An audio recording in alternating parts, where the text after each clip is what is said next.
Monica dengan NPM 2010.1088. Di sini saya akan membahas tentang hukum pidana. Hukum pidana adalah keseluruhan dari peraturan-peraturan yang menentukan perbuatan, apa yang dilarang dan termasuk ke dalam tindak pidana, serta menentukan hukuman apa yang dijatuhkan terhadap yang melakukannya.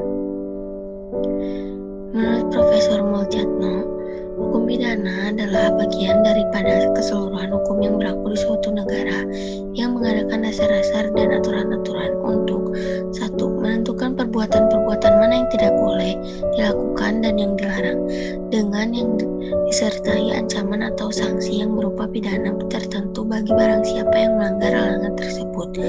2. Menentukan kepandangan dalam hal-hal apa kepada mereka yang telah melanggar larangan itu dapat dikenakan atau dijatuhi pidana sebagaimana yang telah diancamkan. 3. Menentukan dengan cara bagaimana pengenaan pidana itu dapat dilaksanakan apabila ada orang yang disangka telah melanggar larangan tersebut. Menurut Sedangkan menurut Sudarsono, pada prinsipnya hukum pidana adalah yang mengatur tentang kejadian, kejahatan, dan pelanggaran terhadap kepentingan umum dan perbuatan tersebut diancam dengan pidana yang merupakan suatu penderitaan. Dengan demikian, hukum pidana bukanlah mengadakan norma hukum sendiri, melainkan hukum terletak pada norma lain dan sanksi pidana diadakan untuk menguatkan ditaatinya norma-norma lain tersebut, misalnya norma agama dan kesulitan.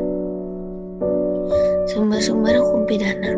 Sumber hukum pidana dapat dibedakan atas sumber hukum tertulis dan sumber hukum yang tidak tertulis. Di Indonesia sendiri, kita belum memiliki kitab undang-undang hukum pidana nasional, sehingga masih diberlakukan kitab undang-undang hukum pidana warisan dari pemerintah kolonial Hindia Belanda. Sistematika kitab undang-undang hukum pidana antara lain: 1. Buku 1 tentang ketentuan umum, pasal 1 sampai 103. Buku 2 tentang kejahatan, pasal 104 sampai 488. Buku 3 tentang pelanggaran, pasal 489 sampai 569. Undang-undang yang mengatur tindak pidana khusus yang dibuat setelah kemerdekaan antara lain: Undang-Undang Nomor 8 dari tahun 1955 tentang tindak pidana imigrasi, Undang-Undang Nomor 9 tahun 1967 tentang narkoba, Undang-Undang tahun 16 tahun 2023 tentang anti-terorisme. Ketentuan-ketentuan hukum pidana selain termuat dalam kitab undang-undang hukum pidana maupun undang-undang khusus, juga terdapat dalam berbagai peraturan perundang-undangan lainnya, seperti Undang-Undang Nomor 5 tahun 1960 tentang peraturan dasar pokok-pokok agraria, Undang-Undang Nomor 9 tahun 1999 tentang perlindungan konsumen, Undang-Undang Nomor 19 tahun 2002 tentang hak cipta, dan sebagainya. Hal tersebut dimungkinkan karena adanya pasal jembatan, yakni pasal 103 Kitab Undang-Undang Hukum Pidana. Asas-asas kasus hukum pidana. Asas legalitas: tidak ada suatu perbuatan dapat dipidana kecuali atas kekuatan aturan pidana dalam peraturan perundang-undangan yang telah ada sebelum perbuatan itu dilakukan, pasal 1 ayat 1 KUHP. Jika sesudah perbuatan dilakukan ada perubahan dalam peraturan perundang-undangan, maka yang dipakai adalah aturan yang paling ringan sanksinya bagi terdakwa, pasal 1 ayat 2 KUHP. Asas tiada pidana: tanpa kesalahan, Dienstaf Sonderschuld untuk menjatuhkan pidana kepada orang yang telah melakukan tindak pidana harus dilakukan bila mana ada unsur kesalahan pada diri orang tersebut. 3. Asas teritorial.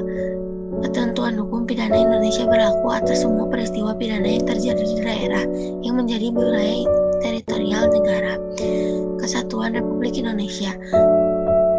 4. Asas rasionalitas aktif. Artinya ketentuan hukum pidana Indonesia berlaku bagi semua WNI yang melakukan tindak pidana dimanapun ia berada, pasal 5 KUHP. Asas nasionalitas pasif. Artinya ketentuan hukum pidana Indonesia yang berlaku bagi semua tindak pidana yang merugikan kepentingan negara, pasal 4 KUHP. Contoh kasus.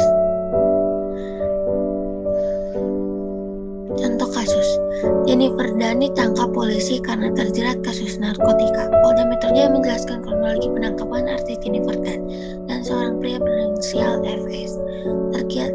Terkait kasus penyalahgunaan narkoba, Jennifer diketahui beberapa kali memesan sabu kepada FS. Penangkapan itu bermula ketika polisi memperoleh informasi dari masyarakat pada tanggal 31 Desember 2017. Diketahui FS sering menggunakan rumah di Jalan